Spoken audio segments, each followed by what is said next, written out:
తీర్చడమే తమ ప్రభుత్వ లక్ష్యమన్నారు. పేదల బతుకులు బాగుపడాలంటే విద్యార్థులు చదువుకోవాలన్నారు సీఎం రేవంత్.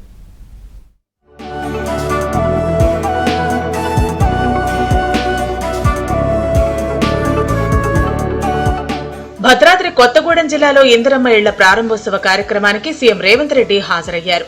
చంద్రకొండ మండలం బెండాలపాడులో ఇందిరమ్మ ఇళ్ల లబ్ధిదారులు ఏర్పాటు చేసిన గృహప్రవేశ కార్యక్రమంలో ఆయన పాల్గొన్నారు. ఈ సందర్భంగా స్థానికులతో ముచ్చటించారు సీఎం.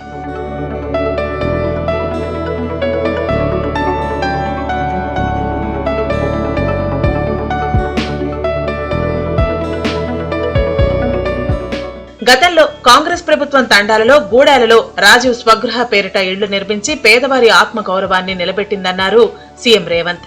ఇందిరమ్మ ఇళ్లలోకి పేదలు ప్రవేశించినప్పుడు వచ్చే ఆనందం వెలకట్టలేనిదన్నారు. దశలవారీగా రాష్ట్రంలోని పేద ప్రజలందరికీ ఇందిరమ్మ ఇళ్లు వచ్చేలా చర్యలు తీసుకుంటామని సీఎం రేవంత్ రెడ్డి భరోసా ఇచ్చారు.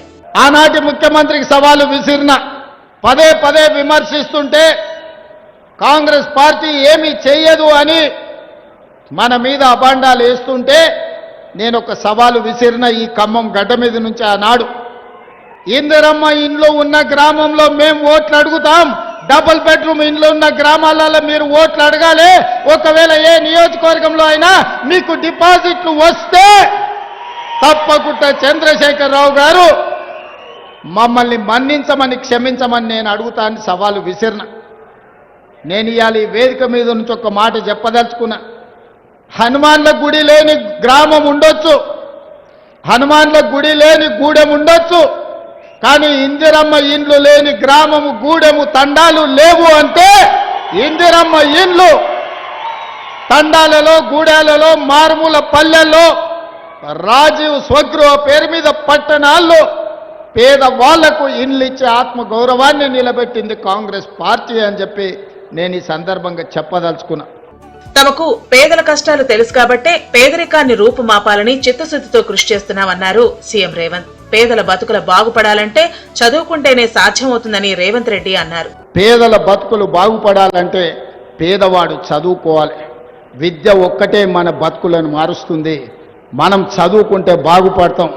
ఒకప్పుడు ఆయన గొర్రెలు పెంచుకోండి, బర్రెలు పెంచుకోండి, చేపలు పట్టుకోండి, చెప్పులు కుట్టుకోండి అన్నాడు. మన పిల్లలేమో గొర్రెల్ని పెంచాలంట, బర్రెల్ని గాయాలంట, చేపలు పట్టుకోవాలంట, చెప్పులు కుట్టాలంట. వాళ్ళ పిల్లలు మాత్రం రాజ్యాలు ఏరుకుంటారంట, రాజులు అవుతారంట, రాష్ట్రాలను దోసుకుంటారంట. అందుకే ఇవాళ పేదవాడు పరిపాలన చెయ్యాలి. పేదవాడు డాక్టరో, లాయరో, ఇంజనీరో, ఐఏఎస్ఓ, ఐపీఎస్ఓ కావాలి అంటే చదవాలి అంటే ప్రభుత్వానికి చిత్తశుద్ధి ఉండాలి. అందుకే నా ఏకాగ్రత మొత్తం చైతన్యం కలిగిన ఖమ్మం జిల్లా ప్రజలకు, యువకులకు నా విజ్ఞప్తి, చదువుకోండి. మీరు చదువుకి ఏం కావాలనో నన్ను అడగండి. ఎవరో సహాయం చేస్తే బ్రతకడం కాదు, మనమే 10 మందికి సాయం చేసేటట్టు ఎదగాలి.